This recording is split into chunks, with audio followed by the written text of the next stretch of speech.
অনেক অমানুষ স্বামী আছে এরকম, এক বিয়ে করে বউয়ের ভরণ পোষণ দেওয়ার খোঁজ খবর নাই, আরেক বিয়ে করছে, তার জন্য এই দ্বিতীয় বিয়ে করাটা হারাম। যেই দ্বিতীয় বিয়ে তাকে প্রথম স্ত্রীর অধিকার আদায় থেকে দূরে সরিয়ে রাখে, বহু অমানুষ আছে, আছে না নাই?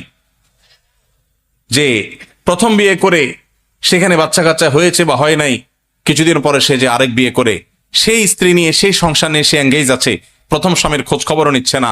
আল্লাহ সুবহানাহু ওয়া তাআলা পরিষ্কার ভাবে কোরআন নির্দেশ করেছেন, ওয়াশিরুহুন্না বিল মারুফ, তোমরা তোমাদের স্ত্রীদের সাথে বসবাস করবে সুন্দরভাবে, যথাযথভাবে, উত্তম রূপে।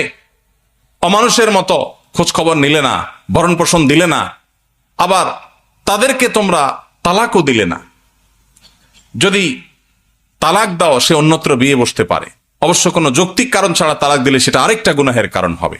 আল্লাহ তাআলা আমাদের সবাইকে পরস্পরের হক আদায় করার গুরুত্ব বুঝার তৌফিক নসিব করুন।